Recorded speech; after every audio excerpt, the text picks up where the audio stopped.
warahmatullahi wabarakatuh. Perkenalkan, saya Fitri Giani dari kelas 2C Akuntansi Syariah, Fakultas Ekonomi dan Bisnis Islam, IAIN Pontianak, kelompok 5.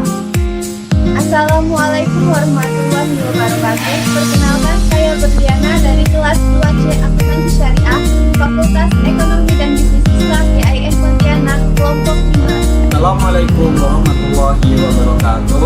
Perkenalkan, nama saya Irfan Saputra dari kelas 2C Akuntansi Syariah, Fakultas Ekonomi dan Bisnis Islam, IAIN Pontianak, kelompok 5. Kami dari kelompok 5 akan menjelaskan mengenai akad erat. Nah, teman-teman pasti belum tahu kan apa itu akad erat? Baiklah, simak video berikut ini.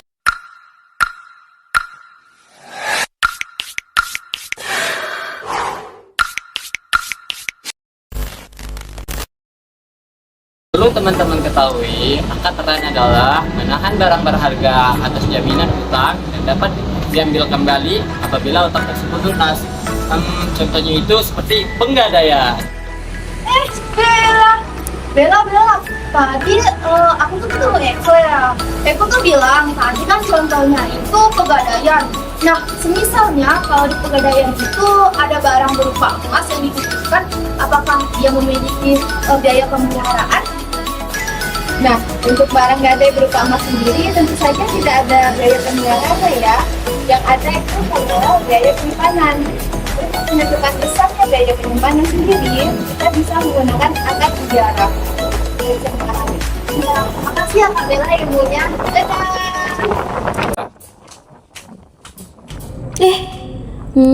Bagaimana jika yang berutang tidak melunasi utangnya?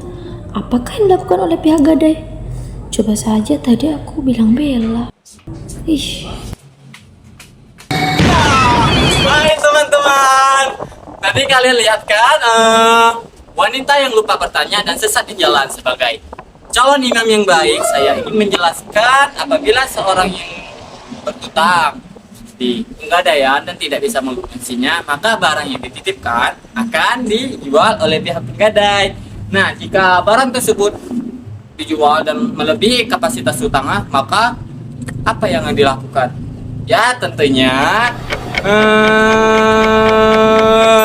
diserahkan kembali kepada pihak si penghutang.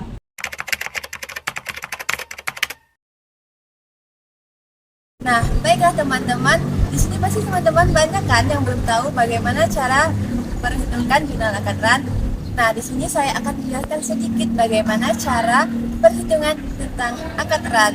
Simak videonya, check it out. Nah, baiklah, di sini terdapat soal PTA meminjam uang sebesar 10 juta dengan menitipkan emas yang dimilikinya sebesar 10 gram kepada pihak Bank X untuk disimpan dalam safety box. Biaya yang dikeluarkan oleh PTA untuk safety box ukuran 50 x 30 x 20 cm adalah 250.000 per bulan. Nah, soalnya, buatlah jurnal saat penerimaan uang pinjaman, pembayaran beban penyimpanan untuk 1 bulan oleh PTA dan saat pelunasan. Buat jurnal dari sisi PTA selaku pihak yang menggadaikan dan Bank X selaku pihak yang menerima gadai. Nah, baiklah di sini untuk jurnal penerimaannya. Di sini dikatakan PTA sebagai selaku pihak yang menggadaikan. Nah, berarti di tanggal 1 Januari itu PTA mendapatkan kas karena dia meminjam. Meminjam berarti kasnya bertambah dan pinjaman kartunya berada di kredit. Untuk tanggal 30 Januarinya PTA beban ujarah di debit dan utang ujarah di kredit nominalnya 7.500.000. Nah, 7.500.000 itu dapat dari mana? Perhitungannya yaitu dari 250.000 per bulan. Nah, jadi 250.000 dikali sebulan 30 sama dengan 7.500.000. Selanjutnya pihak Bank X selaku yang menerima gadai atau yang memberi pinjaman. Nah, jadi di tanggal 1 Januarinya pihak Bank X pembiayaan kartunya berada di debit dan kasnya di kredit karena dia meminjamkan uang. Nah, jadi kasnya berada di kredit. Untuk tanggal 30 Januarinya piutang ujarah di debit dan pendapatan ujarah di kredit. Nominalnya 7.500.000 sama pencariannya yaitu 250.000 dikali sebulan 30 hari yaitu 7.500.000. Selanjutnya ada pembayaran beban. Nah, jurnal PTA keterangannya beban yang masih harus dibayar itu didebit sebesar 7.500.000, kemudian kasnya dikredit.